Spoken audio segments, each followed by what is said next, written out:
Imagine living in a town, right, where the sun has literally been outlawed. Oh, wow. Yeah, just no daytime at all. Exactly. None.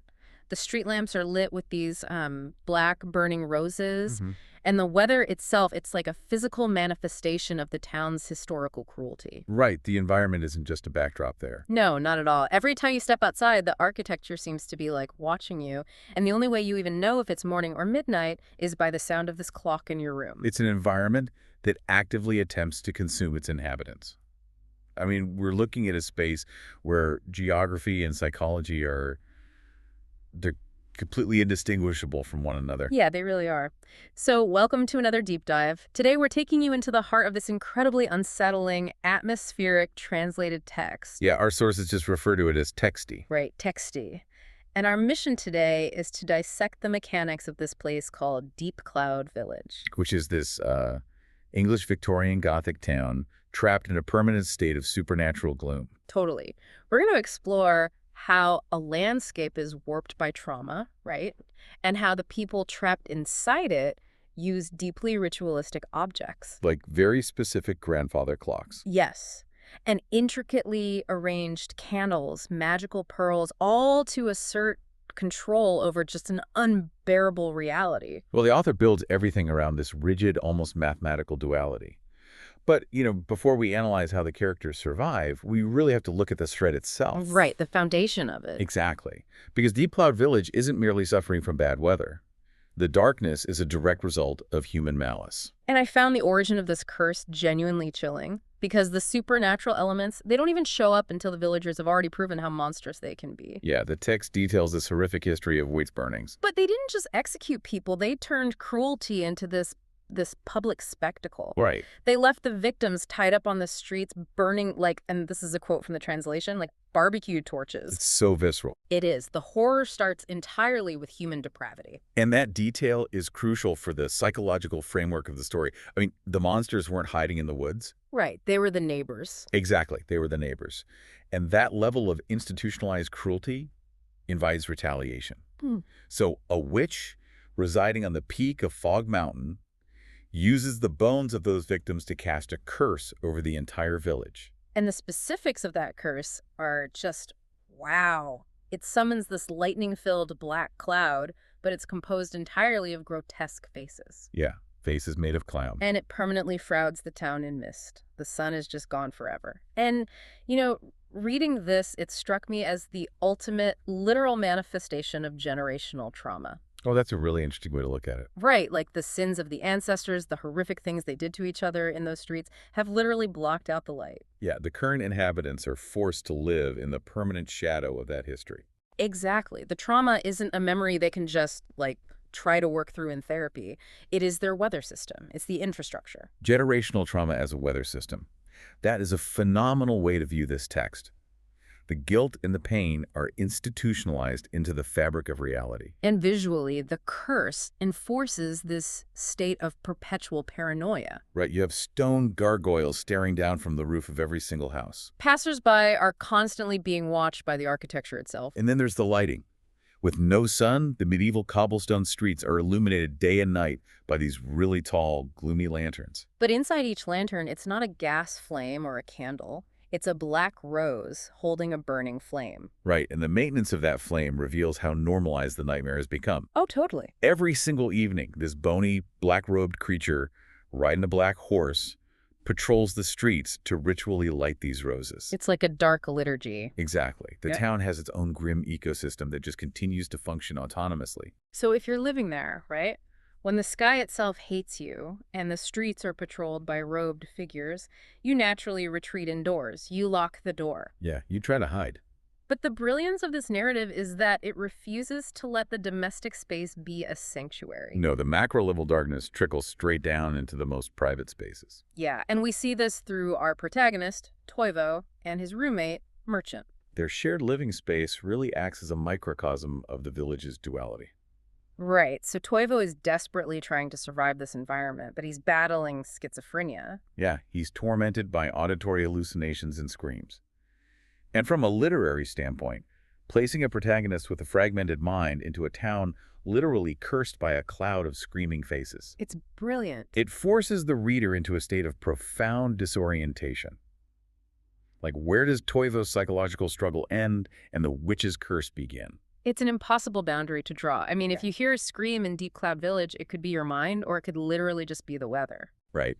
And his living situation only amplifies this terror. Oh, his upstairs neighbor. Yes, referred to simply as Bones, who bangs on the walls with such violence at midnight that plaster falls from Toivo's ceiling. And the decay of the town is like creeping through his moldy black wallpaper. But in the middle of all this rot, he has the single anchor. The clock. Yeah, this pristine white grandfather clock with a rose pattern that wakes him pleasantly at 7 in the morning. But then you contrast that anchor with the one belonging to his roommate, Merchant. Merchant is a whole other story. Yeah, he's categorized in the text as a stalker and a soul stealer. Yeah.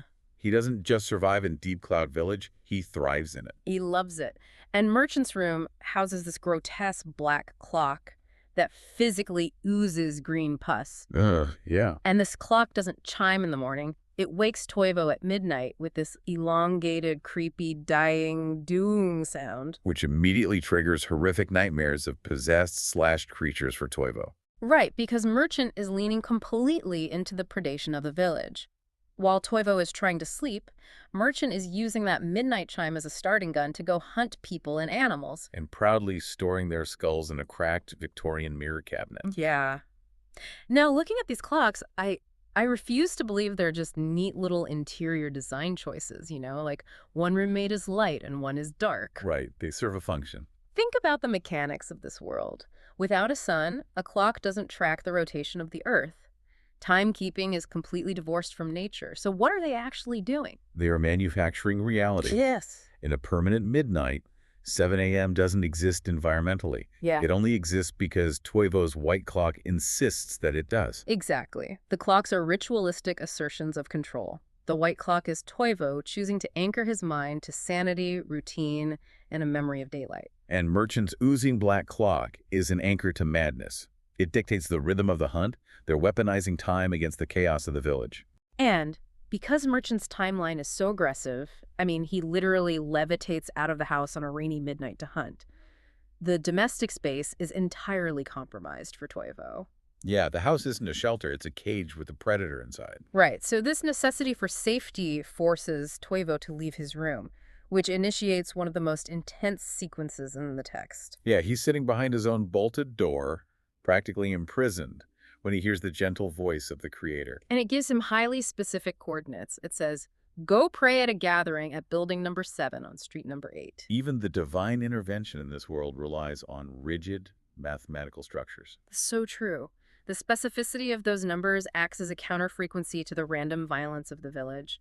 It offers a structured path through the madness. So Toivo climbs out his window, scrambling down a black rain gutter in the dead of night. And his only defense on this journey is a black umbrella bearing a white cross. It's such a striking image. It really is. The rain in Deep Cloud Village isn't just precipitation, it's the atmosphere of trauma pouring down. The umbrella acts as a physical shield, but the white cross elevates it to a spiritual barrier. Yeah. He is literally walking under the banner of his faith to keep the despair from touching him. And he needs that barrier because the streets are teeming with strange creatures lurking in the shadows. He's slipping on wet medieval cobblestones, navigating this whole gauntlet of horrors. The text ratchets up the dread to an almost unbearable degree here. Oh, absolutely. As he sneaks through the alleys, a foghorn suddenly blasts out of nowhere. Right. The rain halts abruptly, and those tall street lanterns, the ones holding the burning black roses, seemingly begin to drip with blood before the thick mist violently rolls back in. The environment is actively trying to break his resolve before he can reach safety. Yeah. And that environmental hostility makes his arrival at the sanctuary so profoundly relieving. He finds the yard of house number 7, and the entrance is marked by a church-like archway inscribed with Koine Greek writings.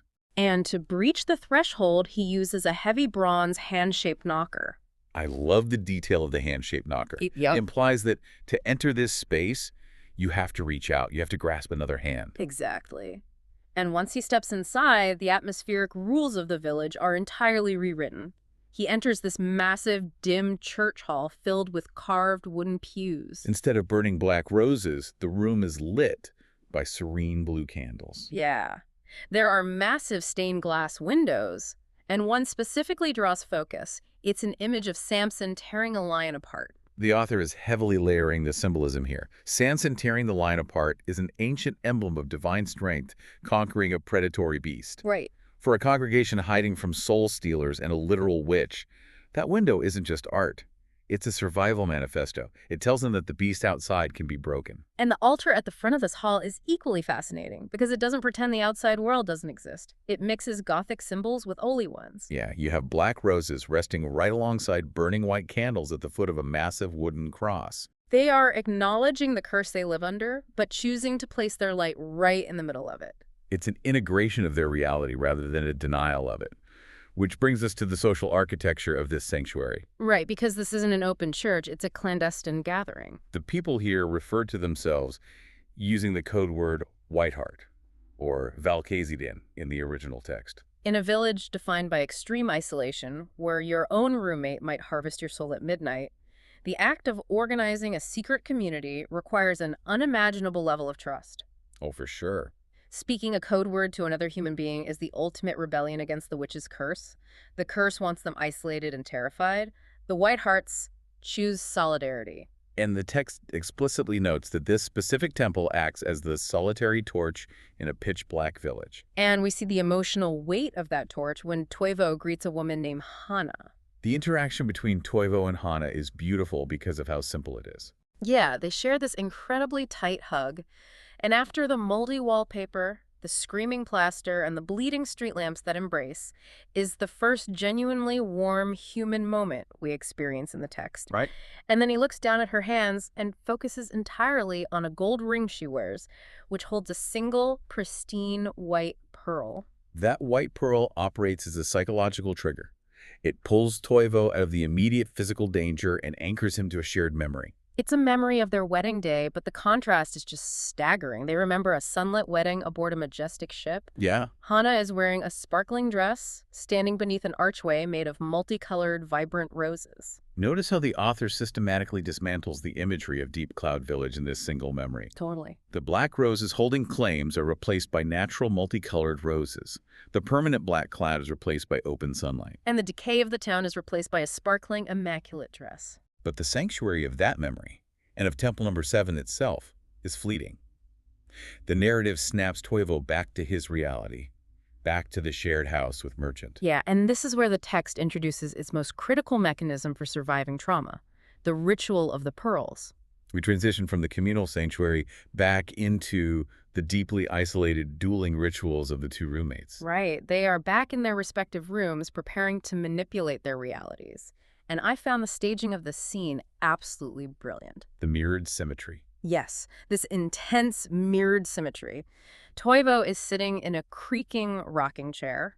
In front of him is a low brown Victorian table. He meticulously arranges 7 candles, and underneath each candle he places a white pearl. And the text reveals that these pearls are essentially conduits.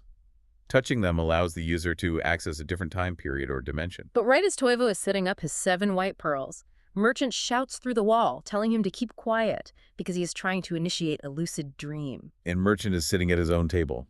Right. Only Merchant's table isn't brown wood, it's decorated with a snake pattern. And instead of 7 candles, Merchant lines up 6 black candles, resting 6 black pearls beneath them. It is the ultimate visual representation of their divergent paths. They are engaging in the exact same fundamental action, using objects to transcend their immediate surroundings, but with completely inverted moral polarities. A Merchant initiates his sequence first. He grasps a black pearl, lets out a shout, and the text catapults us to his destination. Right. Merchant teleports straight to the epicenter of the curse, a dark vault on the absolute peak of Fog Mountain. The physical description of this place is overwhelmingly macabre. There are mummy-like figures suspended from the ceiling on heavy chains. The room is choked with the smoke of black candles. Merchant stands in the center of this horror and proudly announces that he has brought souls to sell. And this is our first direct encounter with the architect of the town suffering the witch. She levitates down from the air, and her design is a perverse corruption of the memory Toivo just experienced. Yeah, where Hannah wore a sparkling wedding dress in the sunlight, the witch is draped in a moth-eaten black wedding dress that is physically crawling with maggots. It's a horrific subversion of a symbol of love and union, and she's wearing a melancholic red mask over her face. Merchant, laughing, opens up the sack he filled during his midnight hunts. And the terrified, screaming souls of his victims are pulled directly into the witch's red mask, absorbed like mist. It's an economy based entirely on human suffering. But while Merchant is facilitating this nightmare on Fog Mountain, the narrative cuts back to Tuevo in his room. Thunder is shaking the house. He looks down at his brown table, focuses on the white pearls, and makes his own choice. He touches a white pearl. And in a flash, Tuevo wakes up in an environment that utterly annihilates the darkness of the village. He finds himself in a vibrant, singing meadow. The author really pours on the sensory details to emphasize the shift. There is a lush green oak forest.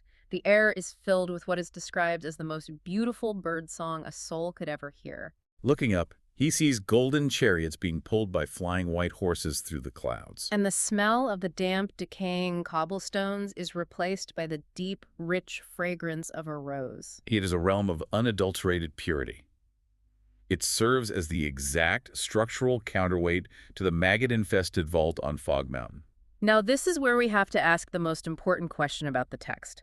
Are these destinations real? Right, look at Merchant's own phrasing. He told Tuevo he was trying to have a lucid dream. Exactly. Are Fog Mountain and the Singing Meadows actual physical dimensions they're teleporting to? Or are we looking at profound psychological escape hatches? It's a crucial distinction to debate. If the trauma of Deep Cloud Village is too immense for the human mind to process in a waking state, then the pearls could be instruments for radical dissociation. Right. Merchant processes his powerlessness in the village by creating a mental architecture where he is a monster of consequence. He imagines himself doing business with the devil herself, so he doesn't have to feel like a victim. And Tuevo, on the other hand, processes the trauma by retreating into a fortified mental sanctuary of pure light and birdsong. They aren't traveling through space, they are traveling deep into the coping mechanisms of their own fractured minds. The brilliance of the author is that they never definitively answer whether the magic is quantum or psychological. Because ultimately, the function is identical. Exactly. The pearls are survival engines. This entire narrative is an exploration of how the human spirit enforces balance.